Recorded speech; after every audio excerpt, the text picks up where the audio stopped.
You're listening to the Chronicles of a Gooner, the Arsenal podcast. I'm Martin Tyler, and you're listening to Harry Symeou.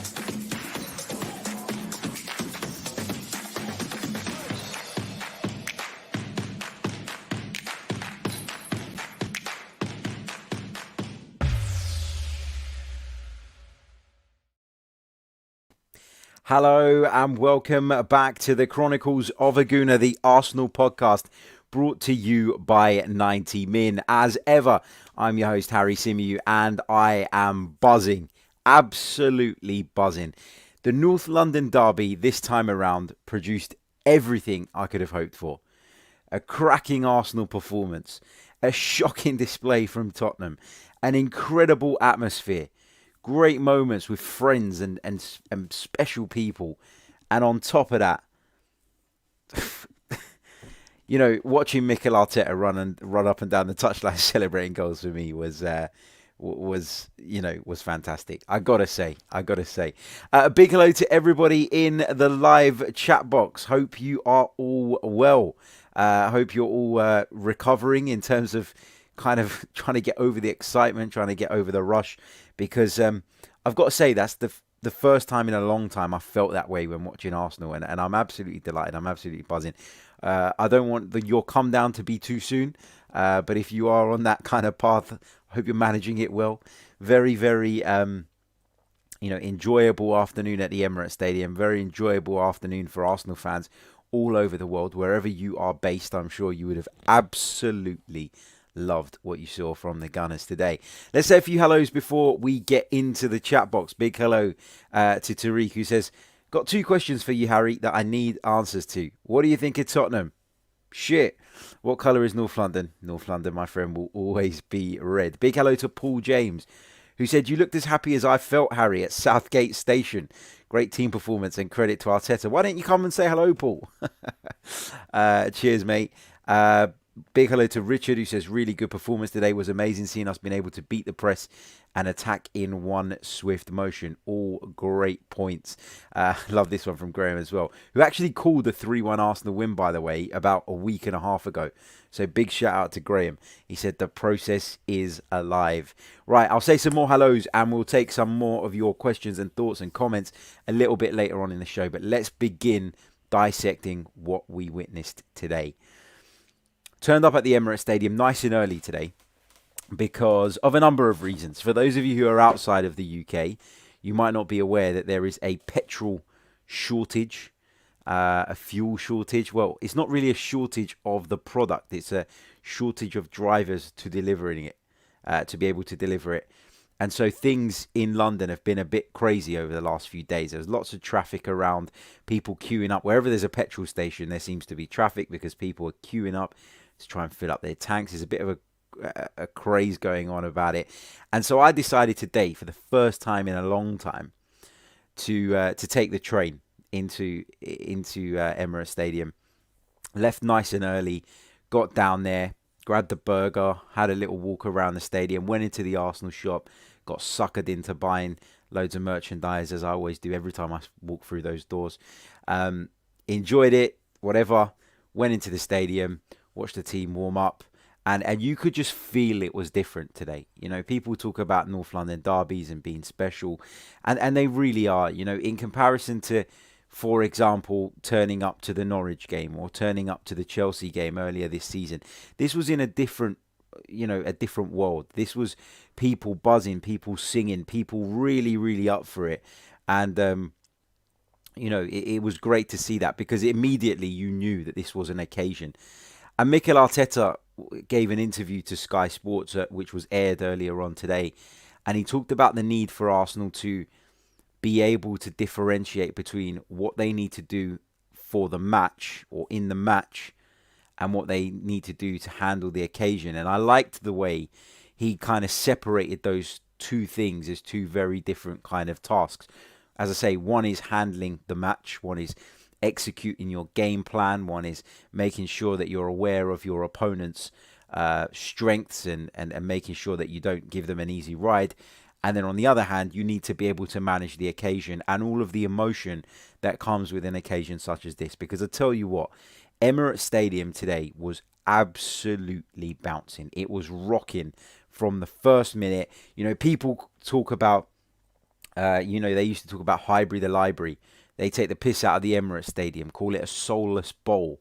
You can call it whatever you want, but the atmosphere at every game I've been to this season, by the way, even when we haven't played as well as we did today, has been incredible. Mikel Arteta's been talking about it in recent days, about the fans being behind the team, and my word, they really, really are. And it's so refreshing to see.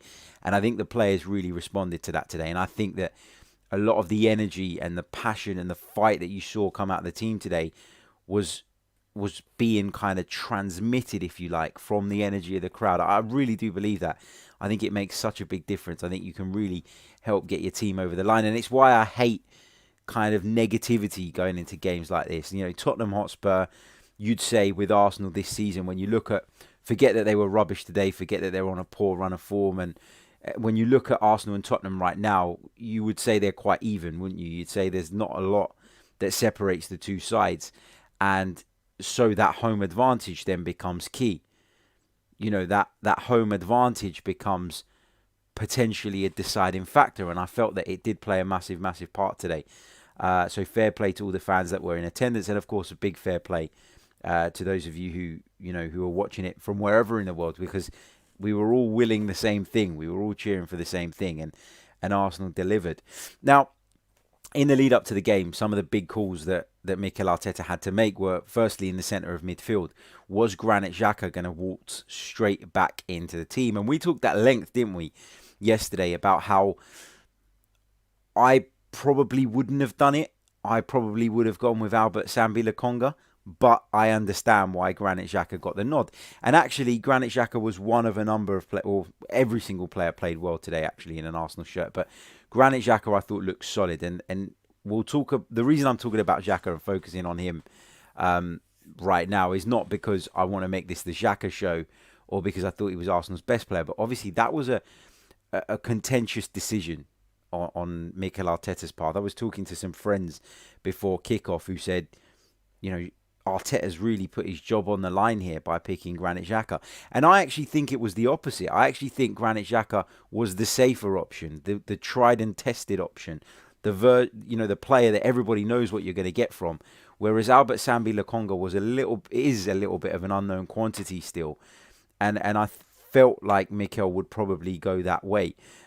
He went with Xhaka. I thought he was very good. And the other big call that he made was obviously to leave out Nicolas Pepe and play Emile Smith Rowe from the left-hand side, therefore moving Bukayo Saka back out to the right. And again, I thought both calls worked out brilliantly.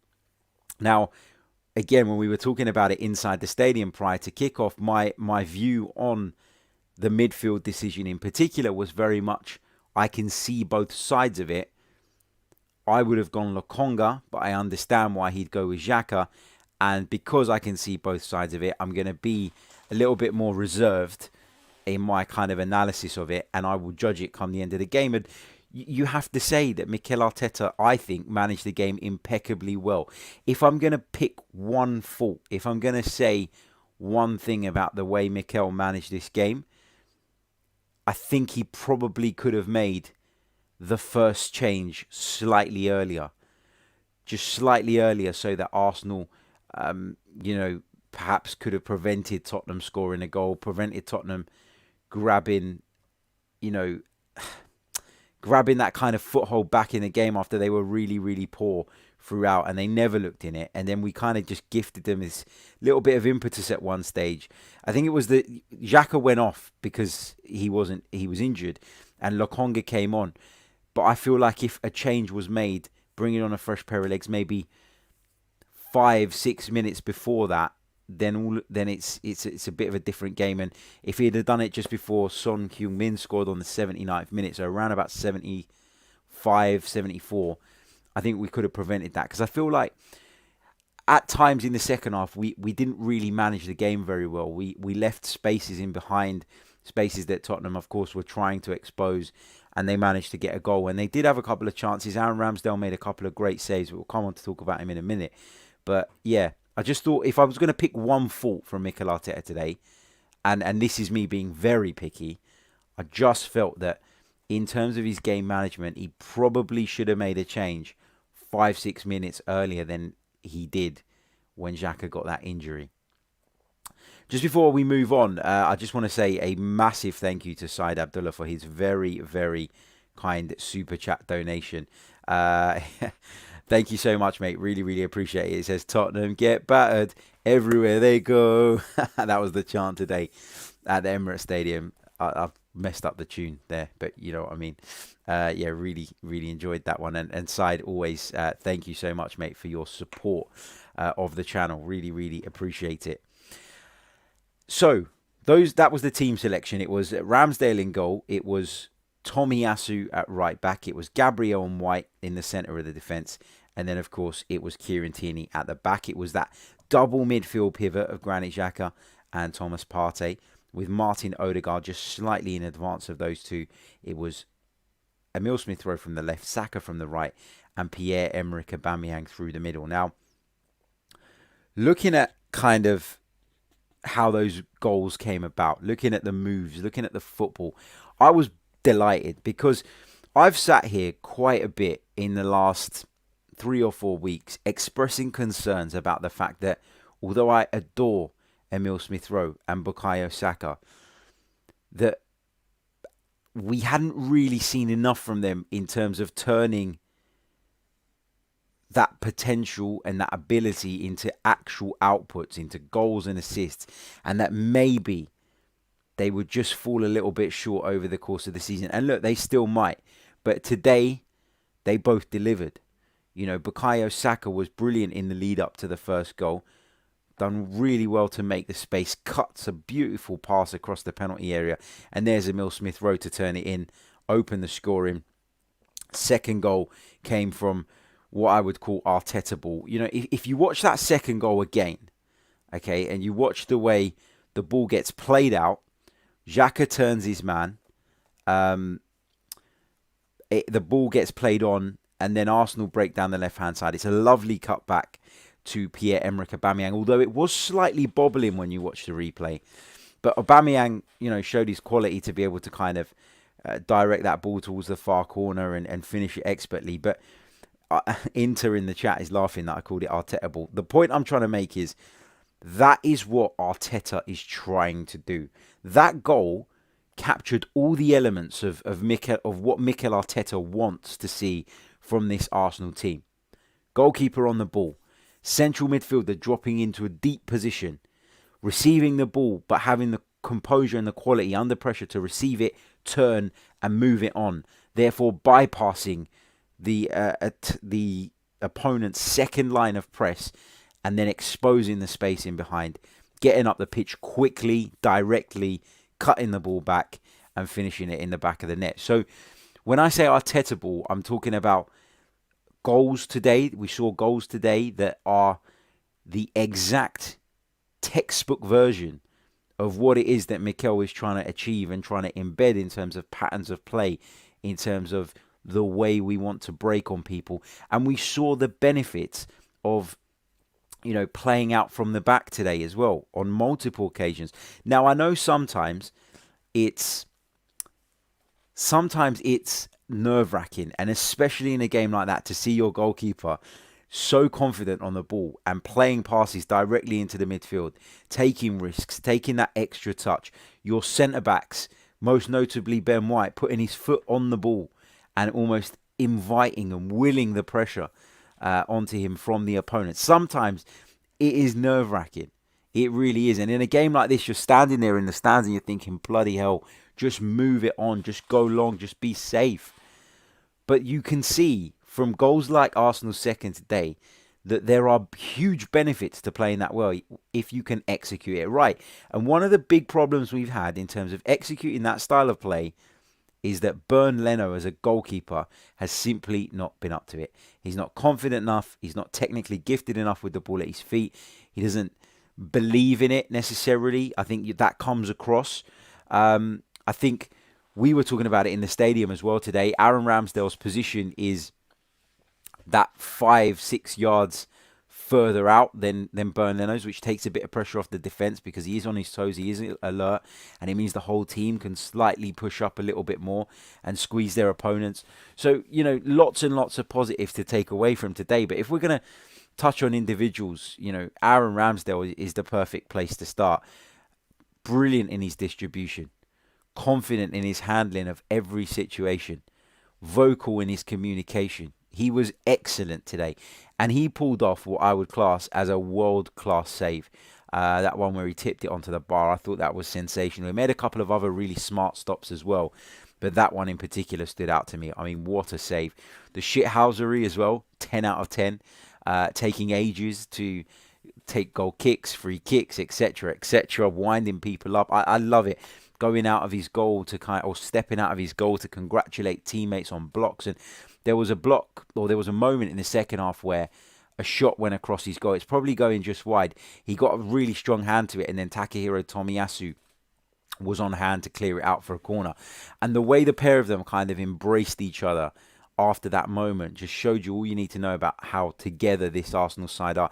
Now remember, look, we're going to see teething problems with this back line, okay? We're talking about a back line, first of all, that is made up of some really young players. Gabriel's not a senior player by any stretch of the imagination. He's still a young man. Ben White, young man. Takehiro Tomiyasu, young man. And then you're talking about Kieran Tierney, who is also, a relatively young man. So this is a really young backline that is going to develop, that is going to mature as a unit. These are guys that are going to hopefully be playing together for many years to come, and you can see those relationships really starting to blossom and really starting to develop. Look, will there be moments in the season where Aaron Ramsdale makes a mistake? I'm sure there will be.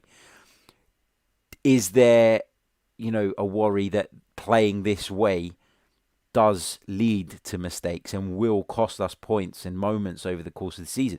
Yeah, there probably is, but that's Mikel's decision as to whether those negatives are outweighed by benefits. And if the benefits outweigh the negatives, then he will continue to do that, I'm sure. And also, it's just, for me, it's just to see a completely different backline is exactly what we needed as fans. And so far, touch wood, so good. You move into that back line specifically. Takehiro Tomiyasu, I thought, handled Heung-min Son expertly. And actually, in the first half, I was getting a little bit worried in certain moments because what was constantly happening, and I don't know if you could make this out from the television, but what was happening very often in that first period was Spurs obviously had that threat of Reguilon coming down that left-hand side. Heung-min Son obviously operating from the left-hand side, but also Tanguy and Ndombele, who, there's question marks around his fitness as always, and, around whether he puts in enough effort. But, he's an extremely talented footballer. And, Tanguy and Ndombele was stepping out to that left-hand side as well. And often Spurs were attacking down that flank, I felt, with three players. Now, Bukayo Saka, as great as he is, and I'm going to come on to praise him loads in a bit, but I don't think Bukayo Saka tracks back enough when he plays as one of the wingers. I don't know if that's always been the case, but I feel like this season it's been a bit of an issue. I thought that against Chelsea for both of the goals, he could have done more. He could have got back and tried to at least make life difficult for Reece James, and he didn't. And both times we conceded goals, and I was quite frustrated and disappointed in him then. And there were a few moments in the first half today where I didn't think he got back enough to help Tomiyasu out. And there were other moments where he'd kind of received the ball, allowed Tomiyasu or willed or urged Tomiyasu to make that run beyond him. And then he'd lose the ball cheaply and we were on the back foot. I can remember one occasion in particular where Thomas Partey had to come across and clean up. And that is the kind of thing that we didn't suffer from too much today, and it didn't cost us today, but it could on another day. So, it's just something to keep an eye on. But taking that into consideration, I don't think Tomiyasu had as much support as he probably would have liked. I thought he was fantastic in the way that he handled Son. Look, I can't stand Son. I think he's a diver. I think he's a cheat. He plays for that lot down the road. But I can, be fair and say that he's a very, very good player and a very dangerous player, and one that, has caused us problems in years gone by. So I think you've got to give a lot of credit to Takahiro Tomiyasu for, really kind of doing a good job on Son. He never really looked in too much trouble. Moving into the centre of the defence, I mean, Ben White was very good, I thought, today, as was Kieran Tierney. But the standout one for me is Gabriel. Again, I just think Gabriel looks like he's going from strength to strength. Not only is he, an incredibly intelligent defender, but he's incredibly strong, incredibly quick, incredibly physical. And I actually thought a lot of the good progressive passing out of our backline today came from Gabriel. And normally we talk about that being Ben White's role. Normally we talk about Ben White being the man who has been tasked with progressing the ball into midfield. But there were a couple of really smart passes from Gabriel into the likes of Xhaka, Odegaard, etc. But also he played a couple of delicious balls into that inside left channel for Pierre-Emerick Aubameyang to peel out and get on the end of. So yeah, I thought, Gabriel was fantastic. Moving into the midfield, Thomas Partey was an absolute colossus. Absolute colossus. He was everywhere. He was brilliant in his tackling, in the way that he read situations. He would almost kind of step into a situation and you just knew he'd come out with the ball. He was brave in his passing. He was brave in some of the runs he made forward. Obviously had that shot from the edge of the box in the first period. Forced a good save out of Hugo Lloris. I thought that Thomas Partey was immense today. And look, something I was saying to some friends on the way home from the game was this. Am I excusing what happened last season? No. Did Arsenal need to be better last season? Yeah, absolutely they did. But Thomas Partey, off the top of my head, missed about 14 Premier League games last season. 14 Premier League games is a lot.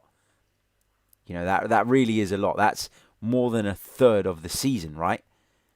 So Thomas Partey missing those games last season obviously had a huge impact on our level of performances. It had a huge impact on our campaign in general. And you just think about it. We were talking about Arsenal being a million miles away, and we're talking about the 8th place finish and how that isn't acceptable, which of course it isn't. But if you think that we were just 6 points off of the top 4, and now we were 6 points off of the top 4, and we were missing a player of that quality and a player of that caliber, for such a large proportion of the season. Are you telling me that if he played those 14 games, we had no chance of getting that extra 6 points, in which case the season would have looked like a huge success? So the point I'm trying to make here is, look, there's no excusing last season, but you're starting to see what we've been missing from Thomas Partey. And Inter says in the chat, you slated Partey last season, Harry. At times I did say that Partey wasn't playing up to the level. Yeah, absolutely. Partly because he wasn't fit and partly because he was just out of form. But look, you can say that someone performed poorly without thinking they're a shit player. And I don't understand. I always say this with Arsenal fans in particular. I don't know why things always have to be so black and white. I think we saw a really good Thomas Partey today, and the Thomas Partey that we've been missing, the Thomas Partey that we spent in excess of £45 million for. And if we can keep him fit, you feel like we'll be in a much stronger position this season. Obviously, I think the fact that he's there also brings out more from Granit Xhaka, who came into the side. We talked about it being a contentious decision. It was indeed. Mikel made it, and I thought he was excellent. I thought he made a couple of clever fouls when he needed to. I thought that he was physical. I thought he gave us a presence in the middle of the park. I thought his positional discipline at times in terms of staying in those areas and filling holes, allowed Kieran Tierney to be a little bit more aggressive than he has been in the last couple of weeks in terms of getting forward, but also allowed Thomas Partey to be that little bit more aggressive in terms of stepping into sort of challenges and going after the ball without really worrying about what was going on behind him necessarily. So I think the combination of Partey and Xhaka is a good one. I think it is the best midfield combination we have at the club. when both of them are performing at the level they did today. And I think that's probably going to be the go-to pairing for Mikel Arteta. You also saw Xhaka today step into some slightly more advanced positions in certain moments as well, because, I think the introduction of Takehiro Tomiyasu and the fact that he tucks in slightly in field means that we can do that, because previously, Xhaka would have been the man to drop into the defence. Now we've got a right back that does that. I think we look slightly different in our shape. So great performances from the midfield. Got another super chat from Side. I'll come on to it in just a moment. Moving on, Martin Odegaard, the man in the number 10 role today, was... What a player. And to think there were Arsenal fans out there who said that we shouldn't sign him and that 30 million was over the top for him. You are absolutely bonkers. Honestly, this is a guy who's going from strength to strength. A guy who is not only technically fabulous in terms of his ability to control a ball under pressure, to drag people out of position, to pick out defence-splitting passes, but is an incredibly hard worker and an incredibly aggressive presser of the ball. And I'll tell you one thing, when your forwards are pressing, when the spearhead of your midfield is pressing, that makes the world of difference. It really, really does. We forced Tottenham into so many mistakes today, whether it be the goalkeeper making wayward clearances, whether it be centre-backs panicking and putting the ball out for a throw-in, playing bad passes into the midfield, or just simply winning the ball back high up the pitch.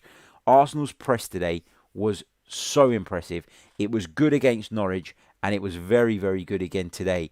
And Martin Odegaard is a key component of that. He really, really is. His work rate is phenomenal. His attitude is phenomenal. And I'm delighted that we've got him at the club. I really, really am. And £30 million, I promise you, over the course of the season, in this day and age, is going to look like an absolute steal. Moving on that little bit further forward, I talked about Nicola Pepe being left out and Emile Smith Rowe coming into the side. And that fits in with this next super chat from Syed, which I'll just read out in a second. His super chat is with regards to Emile Smith Rowe, and he says, Harry, tell me, how good is Emile Smith Rowe on the left? If you remember, I always said to you, I think he's better on the left. Yeah, look, I think Emile Smith Rowe was fabulous again today, and the good thing about Emile Smith Rowe being a right-footed player is that he is always going to drift infield. He is always going to make that movement inside, and that movement obviously was what led to Arsenal's opening goal. He makes a move from the left-hand side into a central position and converts from close range. But also him diverting in field, it does create that space for Kieran Tierney to expose as well. So I do think there's a nice balance there. I do think it works really well. And the great thing for me, from a Emile Smith Rowe point of view today, was that, in weeks and months gone by, you could accuse Emile Smith Rowe of doing everything right up until that final part. The final part being the decisive pass or the finish. And this time, he delivered, and if him and Saka can find that consistency in terms of actually, as I say, turning all their talent and all their fantastic, wonderful build-up play into actual outputs, then we've got two brilliant players on our hands.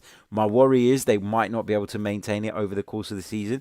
And yes, because they were brilliant today, it doesn't mean that I'm going to completely change or flip my mind on that. I still think it could be a problem over the course of the season, but if you can't enjoy a North London derby win, what is the point? Like, honestly, there's people in the chat who are really negative and very critical of the team, and kind of downplaying what happened today, saying, well, it was, Tottenham were terrible and we're going to go back to normal. It's mad. I don't get it.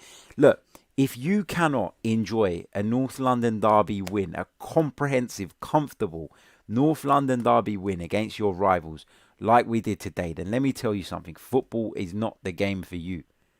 Go and watch something else.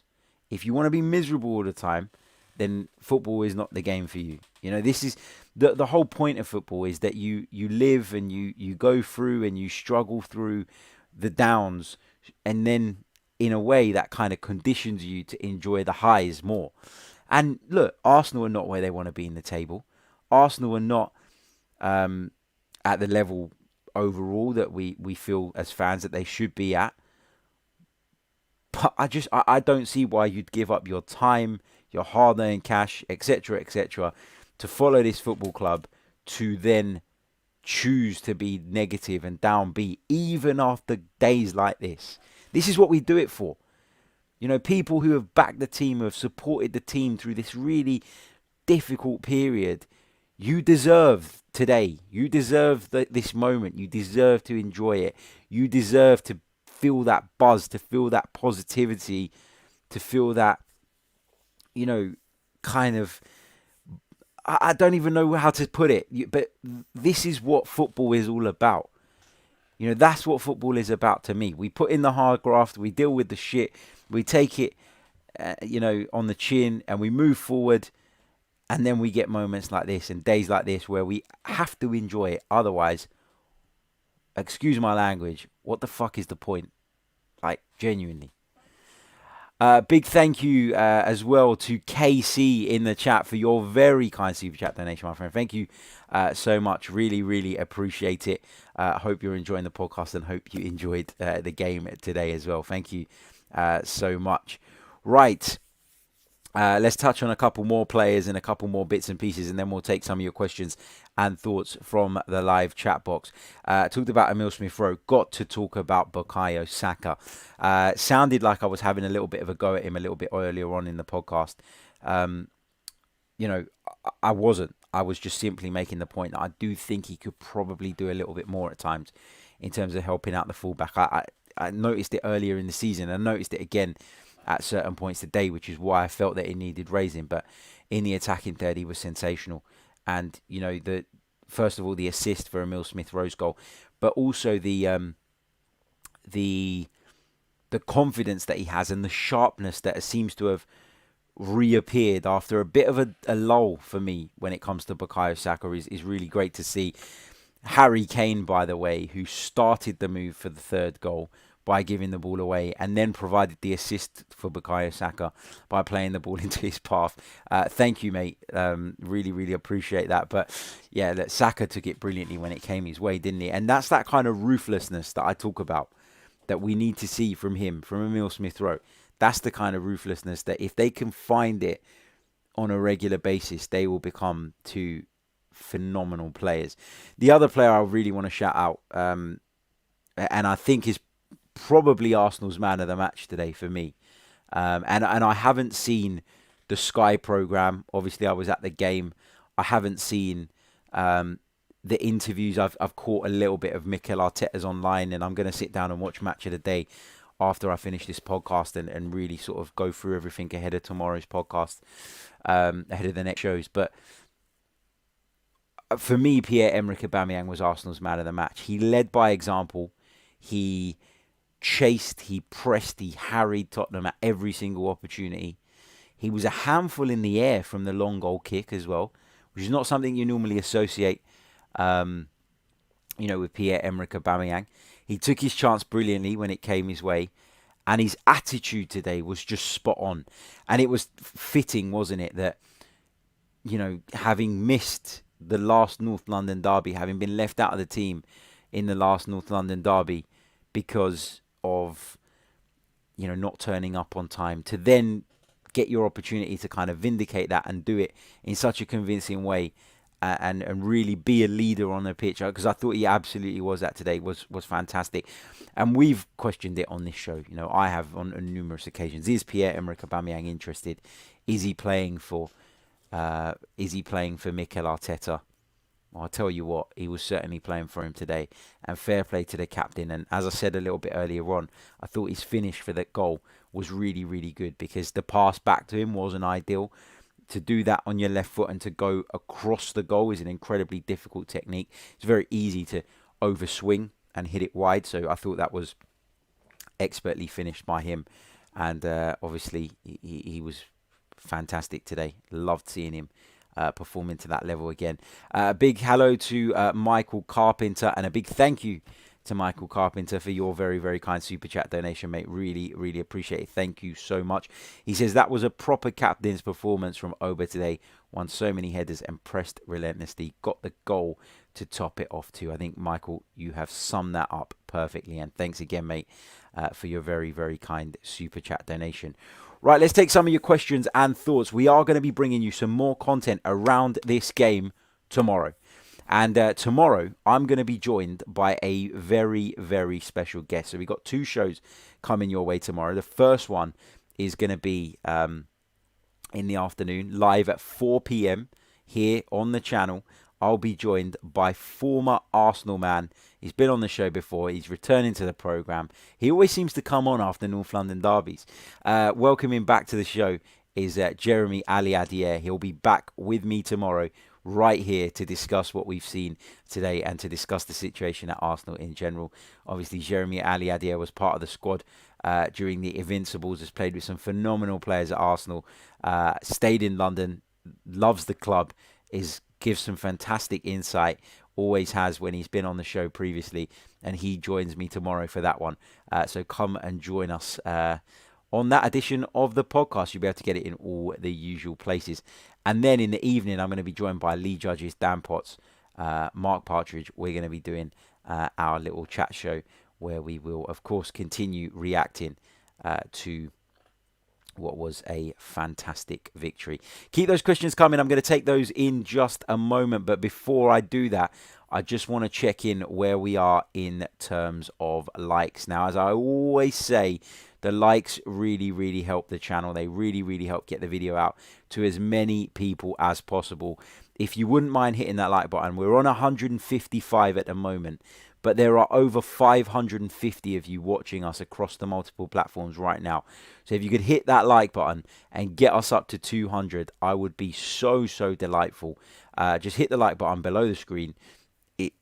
It makes the world of difference. And of course, subscribe to the channel if you haven't done so already. If you'd like to go one further by becoming a member, you can do so by clicking on the link in the description. And we'd love to have you over there too. Right, what else have we got? Let's take some of these questions then. Let's see what you guys are saying. Tom Hickey, what colour is North London? It's red, mate. Alex McCarthy says, what happens with Pepe now, Harry? Will a possible inform ESR and Saka combination and him being on the bench be exactly what he needs moving forward? Well, look, I think sometimes it's horses for courses, right? I do genuinely believe that. I think there will be games, perhaps sometimes against maybe a lower block, where Nicolas Pepe might be more the right choice, if that makes sense. I think at points there are going to be times where somebody's not available. And also I talk a lot, don't I, about the need to not rely too heavily on Saka and Emile Smith Rowe, because they are young and there will be peaks and troughs in their performances. There will be, really great points, and there will be points where they're not so good. And to have Nicolas Pepe waiting in the wings is obviously a good thing. Look, I don't think Nicolas Pepe's done an awful lot wrong this season. I know a lot of Arsenal fans are not convinced by him. I still think over the course of the season, in terms of outputs, you could rely on him to score you more goals than either Saka or Smith Rowe. If he played every single week, I'd back him to score more goals than him.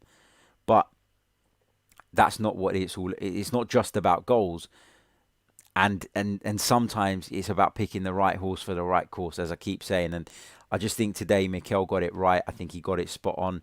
I think we needed the energy that Saka and ESR bring you on the counter-attack, and I think the game suited them down to a T.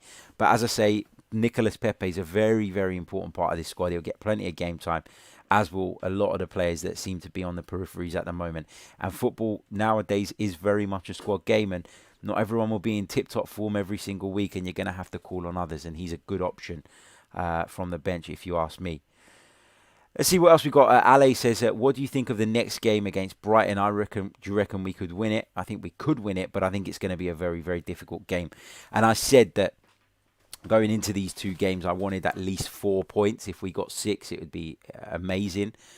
But if we, Brighton's going to be a tough task. Brighton, I think if they win tomorrow, and correct me if I'm wrong, but I think if Brighton were to win tomorrow against Crystal Palace, they could move up. Yeah, they could move top of the league. Brighton and Hove Albion under Graham Potter could go top of the Premier League. So they're a very, very good side, and they've started the season like a house on fire. So it's not going to be an easy game. And I think given that we've won the North London derby, if it is one of those where, we're not at our best and we do struggle, and, if we get away with a draw, I'd be actually quite content with that. Now, it's not me accepting mediocrity before somebody says it in the chat box. It is me understanding where we are and understanding that although we blew Tottenham off the park today, we haven't just become a world-beaten side overnight. You know, we haven't become a top 4 contender overnight. That it doesn't work like that. It's all about progress. Sometimes the progress has been very, very slow. Sometimes it's been, at times it's been a little bit more obvious than others. But I just think that it's a tough fixture.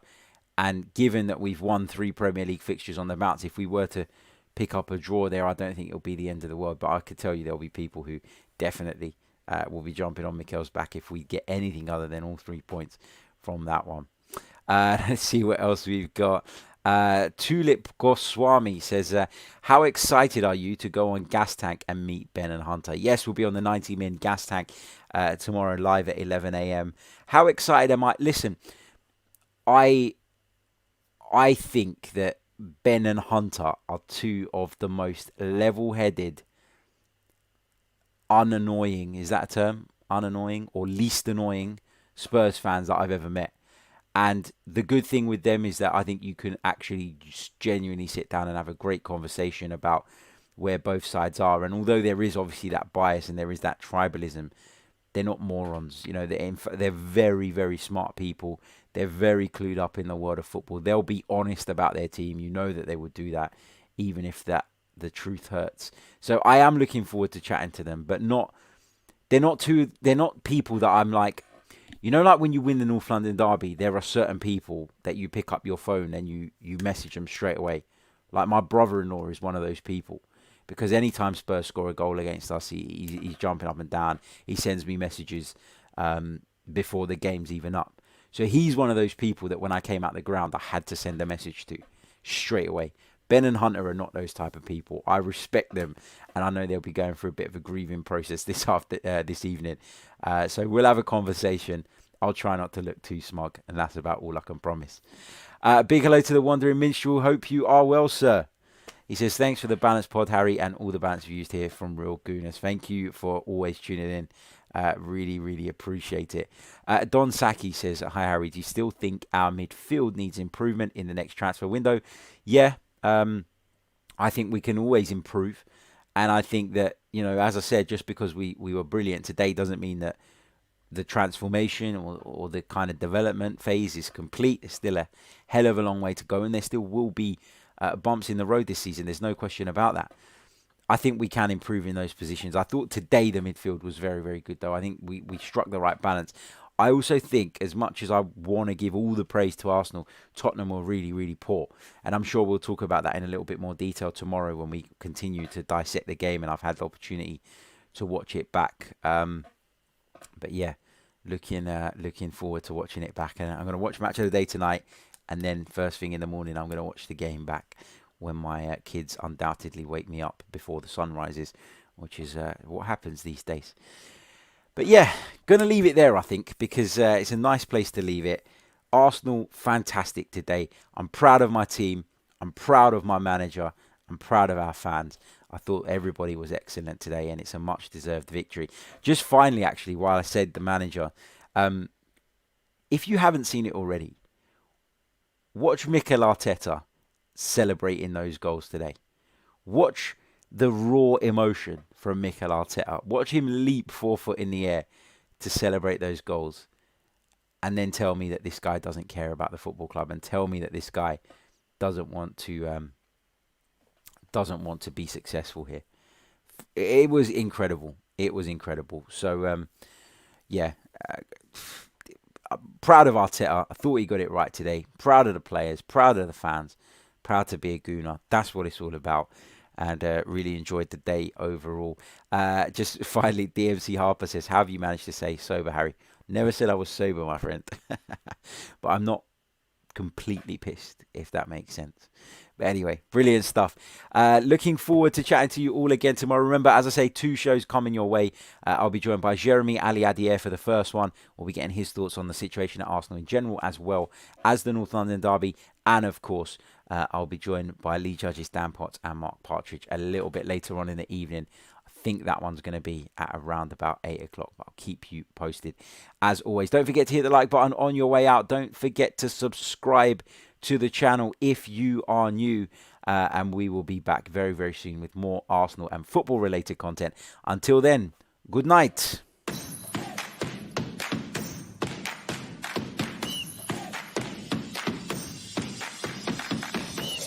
You're listening to the Chronicles of a Gooner, the Arsenal podcast. I'm Martin Tyler, and you're listening to Harry Symeou.